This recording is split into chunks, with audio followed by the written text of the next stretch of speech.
ஒளிரக்கூடாத ஒளியில் வாசம் செய்கிற இயேசு கிறிஸ்துவின் இனிய நாமத்தினாலே உங்கள் அனைவரையும் வாழ்த்துகிறேன்.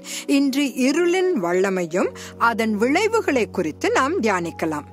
யாக்கோபின் பிரியமான மகனான யோசேப்பு எகிப்தின் ஆளுநரான போது 70 எபிரேயர்கள் இஸ்ரவேலில் இருந்து எகிப்துக்கு வந்தனர். பொதுவாக யாத்ராகமம் என்று அழைக்கப்படும் மோசேயின் 2வது புத்தகத்தில் யாக்கோபுடன் வந்த இஸ்ரவேல் புத்திரர்களின் பெயர் பட்டியல் இருப்பதை காணலாம். இஸ்ரவேல் புத்திரர் மிகுதியும் பழுகி ஏராளமாய் பெருகி பலத்திருந்தார்கள். தேசம் அவர்களால் நிறைந்தது என்று யாத்திராகமம் 1வது அதிகாரம் 7வது வசனம் கூறுகிறது. யோசேப்பை அறியாத ஒரு புதிய ராஜா ஒருவன் எகிப்தில் தோன்றினான் என்று 8ஆம் வசனம் நமக்கு கற்பிக்கிறது. அவன் புத்திசாலியானதால் இஸ்ரவேலின் வளர்ச்சி எகிப்தின் எதிர்காலத்தை அச்சுறுத்தக்கூடும் என்பதை அவன் புரிந்து கொண்டான்.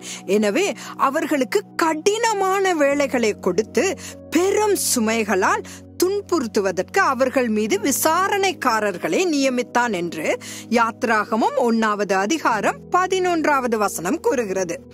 எகிப்தியர்கள் இஸ்ரவேல் ஜனங்களை கண்டு எரிச்சல் அடைந்து பயந்ததாக வசனம் தெரிவிக்கிறது.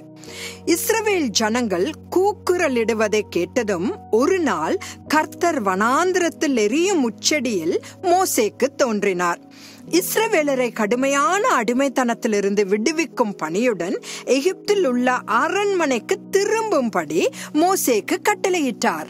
இஸ்ரவேல் ஜனங்களை எகிப்திலிருந்து வெளியே கொண்டு வருவதற்கு எகிப்திய தலைவர்களையும் படைகளையும் மற்றும் சாதாரண மக்களையும் அற்புதமான வழிகளில் தேவன் கையாண்ட விதத்தை நாம் நன்கு அறிந்திருக்கிறோம்.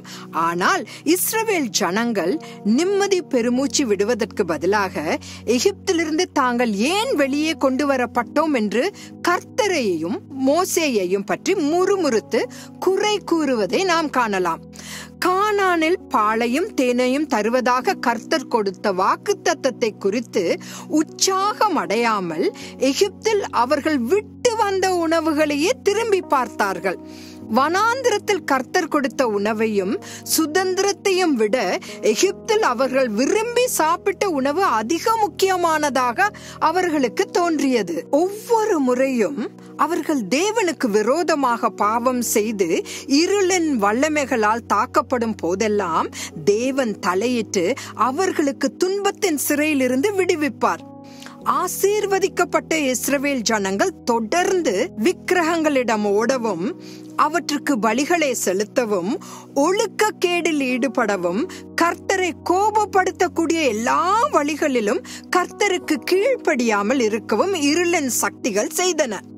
இஸ்ரவேல் தேசத்தை அழிக்க கர்த்தர் ரோமர்களை அனுப்பும் வரை இது தொடர்ந்து கொண்டே இருந்தது.